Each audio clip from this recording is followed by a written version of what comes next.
en ce qui concerne la diplomatie, nos relations avec le Bénin constituent un grand sujet d'actualité. Qu'est-ce qu'il faut retenir aujourd'hui?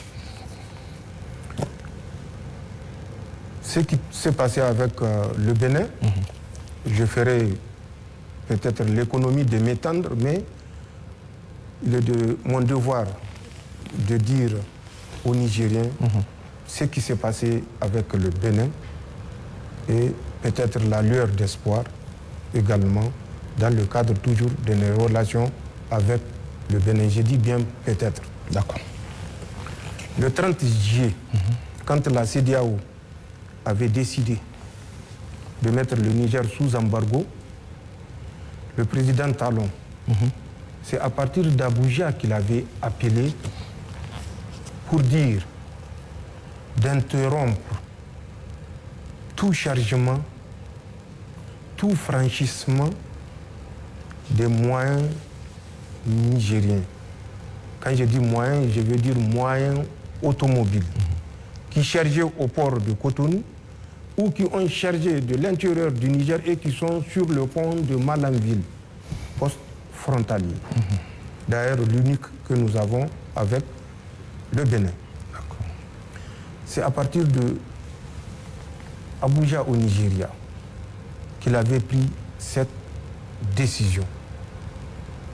Parce qu'il fallait punir les Nigériens qui ont osé prendre leur destin en main. Tout à fait normal, en tant que président du Bénin, qu'il donne des ordres. Même si nous pensons qu'il y avait une autre façon de faire qui consistait à laisser transiter ce qui est chargé au port de Cotonou. Mais c'est une décision souveraine prise par un responsable d'un État souverain. Nous avons vécu cet embargo total du côté de notre poste frontalier avec le Bénin. Le pipeline, entre-temps, les travaux n'ont pas été impactés par l'embargo. Jusqu'à la fin de l'exécution des travaux du pipeline, aucune contrainte parce que le président Talon s'était déplacé en Chine pour donner cette garantie aux autorités chinoises qu'il ne fera entrave en aucune manière et il va respecter les accords entre la République du Niger et la République du Bénin, qui disait qu'en aucun cas les travaux du pipeline ou l'exploitation du pipeline ne peut être entravée par l'une ou l'autre des parties. Les travaux se sont poursuivis donc malgré l'embargo. Le premier bateau a été chargé. Le deuxième bateau était arrivé. Le président Talon s'est rappelé tout d'un coup que le Niger, entre-temps, la CEDEAO ayant levé l'embargo, le Niger a refusé d'ouvrir sa frontière. La frontière, oui. Quand ils ont fermé la frontière, nous avons acté. Nous ne sommes pas intervenus pour dire que le président Talon a mal agi. Quand il va de notre sécurité, sachant ce que nous savions et que nous savons toujours, de ce qui s'est tramé au Bénin, à travers justement les agents de la DGSE française au Bénin, quand les gens parlent de base, il n'y a pas de base. Mais une action de déstabilisation subversive ne se mène pas avec des troupes conventionnelles. Sinon, ça ne serait pas une action subversive. La subversion, les gars n'ont qu'à consulter le dictionnaire. Que veut dire en termes littéraires, la subversion, sans parler du domaine des spécialistes, que veut dire la subversion? Donc, le fait de dire qu'il n'y a pas de base, c'est des camps avancés pour lutter contre le terrorisme, mais nous savons ce que nous savons. Nous savons ce qui s'est passé au Bénin. Au Bénin, automatiquement, je vous ai dit, après la décision de la CEDEAO, le président Talon a pris la mesure et la responsabilité sur lui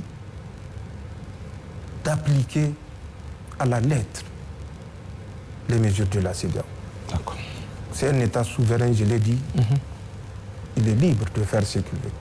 Mais qu'on nous laisse également cette liberté de protéger notre pays. Nous savons déjà le 25 du mois d'août 2023, la France avait loué 3 hélicoptères Super Puma auprès d'une société qui s'appelle Elinka, d'une nationalité que je tairai. Ces Super Puma étaient déjà sur le tarmac de Kandi. Le 26, déjà, ils étaient à Kandi. C'est ça. Pour donner la correction au Niger qui a osé dire trop, c'est trop. En plus de cela, des éléments de subversion, comme ils l'ont prédit, étaient positionnés à l'aéroport international de Tours. C'est même un aéroport international que les Français ont réhabilité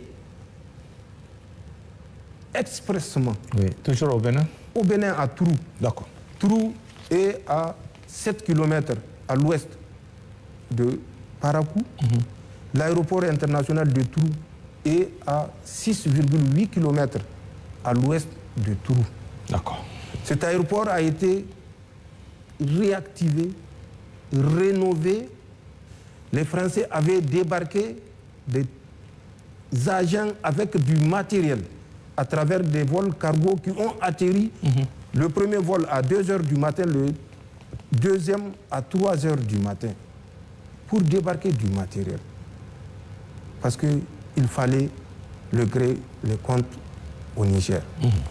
Nous savons que des agents des renseignements en tenue civile étaient à l'hôtel GB de Kandi le 25, le 26 du mois de septembre 2023. Ils étaient en tenue civile en reconnaissance. Il fallait reconnaître l'aérodrome de Porga, qui fait 2 km 100, à la lisière de la frontière, toujours dans le parc W, à la lisière de la frontière Bénin-Burkina Faso, 2 km à l'intérieur du W côté Bénin, 2 km donc de la frontière burkinabé. Cet aéroport de Porga est entre les mains des Français. D'accord. Officiellement chargé de préserver le parc.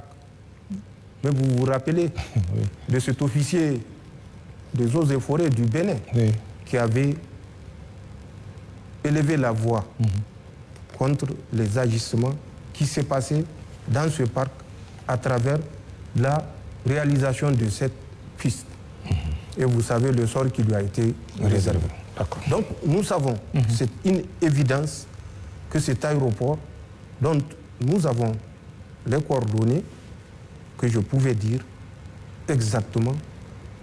Ensuite, ces mêmes agents de renseignement français étaient dans un village qu'on appelle Alpha Kouara, où il y a une piste, mais de moindre ampleur également.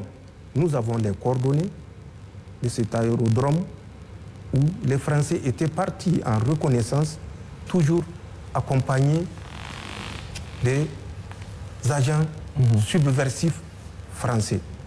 Nous savons que l'école normale de Kandi, qui a été abandonnée, une école normale abandonnée qui est à la sortie nord de Kandi, est occupée par ces agents subversifs français où ils avaient évolué avec 10 Toyota Hilux, une matriculation civile, notamment de l'administration béninoise.